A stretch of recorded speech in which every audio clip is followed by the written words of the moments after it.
Здравствуйте! Со вступлением в силу Налогового кодекса Украины порядок взимания НДС претерпел значительные изменения, в связи с чем и налогоплательщики, и мы столкнулись с определенными трудностями по администрированию налога на добавленную стоимость.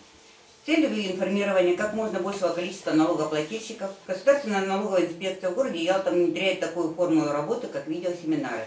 Сегодня я хочу осветить вопросы, с которыми наиболее часто обращаются плательщики НДС. Основной вопрос: какие изменения ждут налогоплательщиков НДС с 1 января 2012 года. Пунктом 201.10 Налогового кодекса Украины определено, что при поставке товаров и услуг плательщик налога, продавец товаров и услуг обязан предоставить покупателю налоговую накладную или расчет корректировки после регистрации в Едином реестре налоговых накладных. Единый реестр – это реестр сведений относительно налоговых накладных и расчетов корректировки, который ведется центральным органом Государственной налоговой службы в электронном виде, согласно предоставленным плательщиками НДС электронным документам. Для регистрации налоговых накладных предусмотрен переходной период. С 1 июля 2011 года в Едином реестре регистрируются налоговые накладные, в которых сумма НДС составляет свыше 100 тысяч гривен, а с 1 января 2012 года налогоплательщики обязаны регистрировать налоговые накладные суммой НДС более 10 тысяч гривен. В связи с тем, что очень много было нарушений, начиная с 1 июля, мы еще раз хотим предупредить, что в обязательном порядке с 1 января все обратили внимание, что регистрация налоговых накладных происходит начиная с 10 тысяч гривен. Но при этом еще хочу добавить, что обязательной регистрации с 1 гривни подлежат налоговые накладные, которые выдаются по подакцизным товарам и по товарам, которые импортированы на территорию Украины. Согласно порядка ведения единого реестра, утвержденного постановлением Кабинета министров Украины номер 1246, предоставление налоговых накладных или расчетов корректировок в орган Государственной налоговой службы в электронной форме осуществляется посредством телекоммуникационной связи. Пунктом 201.10 статьи 201 Налогового кодекса Украины определено, что регистрация налоговых накладных осуществляется не позднее 20 календарных дней, следующих за датой их выписки. Отсутствие факта регистрации плательщиком налога продавцов товаров или услуг налоговых накладных в Едином реестре и нарушение порядка заполнения налоговых накладных не дает покупателю права на включение сумм налога на добавленную стоимость в налоговый кредит и не освобождает продавцов от включения суммы в состав налоговых обязательств за соответствующий период. Кроме того, выявление расхождений данных налоговой накладной и Единого реестра является основанием для проведения документальной внеплановой выездной проверки продавца в соответствующих случаях покупателя товаров и услуг. Обращаем внимание, что для налогоплательщика, который при переносе показателей налоговой накладной в Единый реестр допустил ошибки, возможность их исправить не предусмотрена.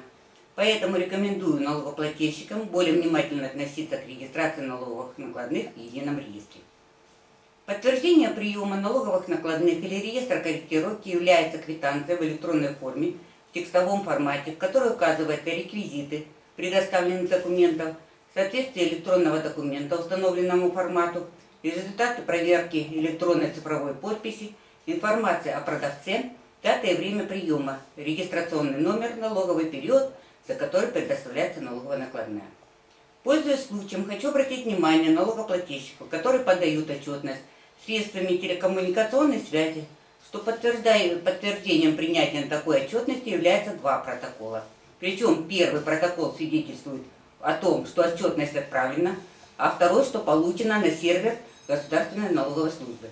Вместе со вторым протоколом налогоплательщик получает протокол ошибок, который содержит полную информацию об ошибках, допущенных при заполнении налоговой декларации. Таким образом, налогоплательщик может увидеть и своевременно исправить допущенные ошибки до проведения камеральной проверки. Достаточно часто налогоплательщики обращаются с вопросами о том, как правильно исправить самостоятельно выявленные ошибки, содержащиеся в ранее поданной декларации. Так вот, формой налоговой декларации теперь не предусмотрена корректировка самостоятельно выявленных ошибок, как ранее это было по статье 16 или 8. В этих строках теперь предусмотрена корректировка по конкретным пунктам Налогового кодекса Украины, статьям. Поэтому для исправления самостоятельно выявленных ошибок применяется только уточняющий расчет корректировки, который может быть как самостоятельным документом, так и приложением декларации по налогу на добавленную стоимость. В случае, если налогоплательщик отражает самостоятельно выявленные ошибки в составе декларации за какой-нибудь следующий налоговый период, он заполняет уточняющий расчет, делает отметку в специальном поле 1 приложение к декларации и погашает сумму недоплаты и штрафа в размере 5% суммы недоплаты, а также делает отметку в налоговой декларации об одновременном предоставлении к ней уточняющего расчета. Результат уточняющего расчета отражается в карточке лицевого счета плательщика с самостоятельной суммой. В случае, если налогоплательщик отражает самостоятельно выявленные ошибки в уточняющем расчете как в отдельном документе, он заполняет такой расчет, делает отметку в специальном поле 2 самостоятельный документ и погашает сумму недоплаты и штрафа в размере 3% суммы недоплаты. Много вопросов от налогоплательщиков поступает относительно признания условной продажи при аннулировании регистрации плательщика НДС.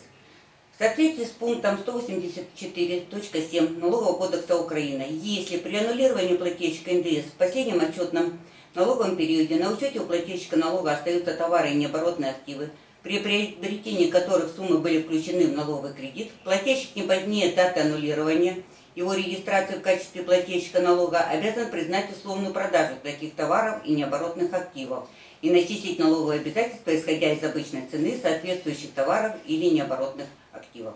Для этого налогоплательщик должен провести инвентаризацию товарно-материальных ценностей и основных средств, не самортизированных на дату принятия решения о выходе из числа плательщиков НДС. Налоговую службу вместе с налоговой декларацией за последний отчетный период предоставляется пояснительная записка о результатах проведенной инвентаризации, акт инвентаризации, а также при наличии товаров и необоротных активов, которые приобретались без НДС, необходимо предоставить соответствующие подтверждающие документы. Также напоминаю, что налоговую накладную на условную поставку товаров плательщик обязан отразить в приложении 5 к декларации по налогу на добавленную стоимость, расшифровка налоговых обязательств и налогового кредита в разрезе контрагентов.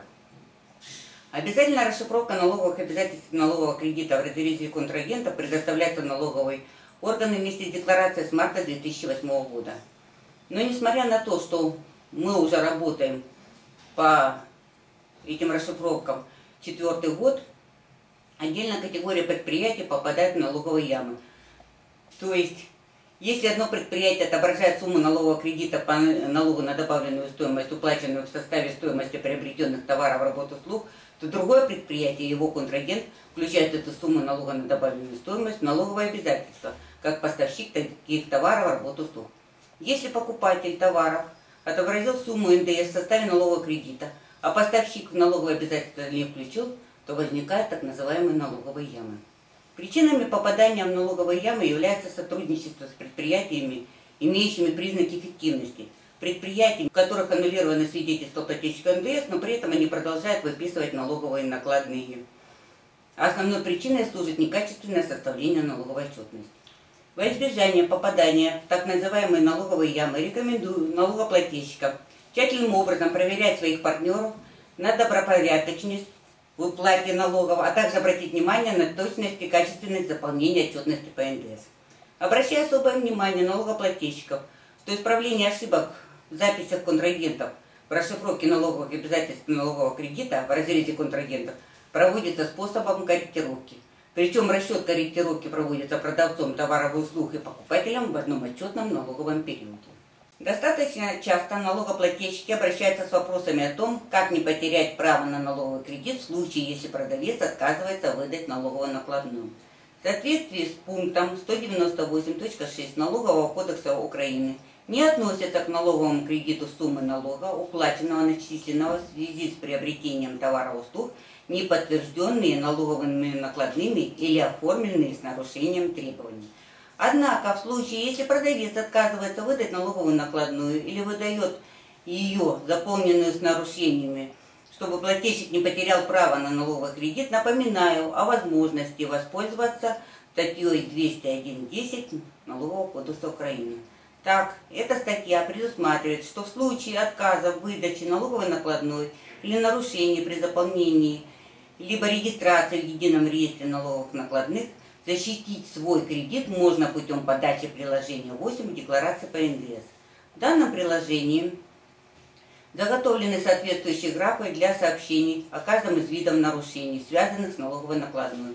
Напоминаю, что в этом случае вместе с налоговой декларацией налогоплательщик обязан подать копии первичных документов, подтверждающих уплату НДС или оказание услуги.